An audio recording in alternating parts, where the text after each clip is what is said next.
Your Honor, for a alleged irregularity And or where would that allegation come from? in this particular instance, Your Honor, it came from the former President, Your Honor. Just because i-announce yung pangalan nila na nandun po sa listahan.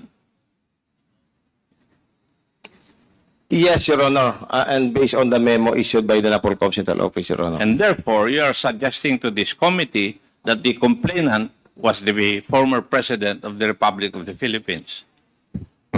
Kasi sabi mo, nanggaling doon sa statement niya. Ang complainant in this particular instance, Your Honor, is the Napolcom R6 as the nominal complainant, Your Honor. I agree that there's a nominal complainant, but the basis of your conducting motu proprio is the statement of the President as you have stated in Davao. Yes, Your Honor. Oh, sino ngayon ang complainant? Di yung Presidente. Kasi siya nagbigay ng statement na sila nandun sa listahan. Are you a lawyer? No. Hindi ba? Sabi mo sa akin.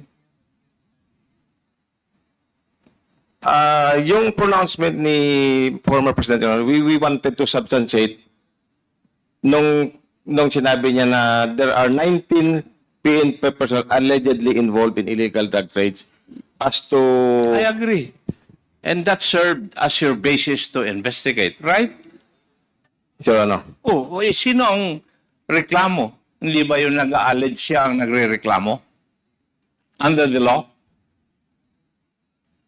Do you know that? Yes, Your Honor. Yes. So, ano ngayon ang laban ng 19 police officers kung ang nagre-reklamo mismo ay Presidente ng Republic of the Philippines?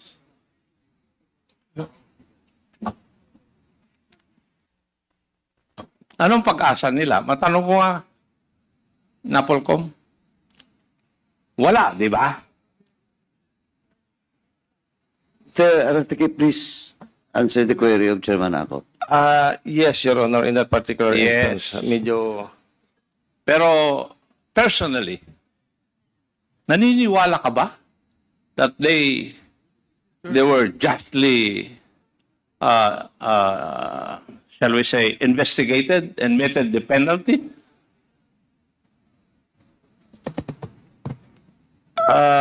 Sa akin, Your Honor, I have just Ang conducted tanong ko, for charge personally. investigator. Ang tanong ko, tanda mo, Iho, personally, Medyo mahirap, Your Honor, sagutin because pre-charge investigator lang kami, nagkakandak ng ang tinatanong ko determined ay, probable cause.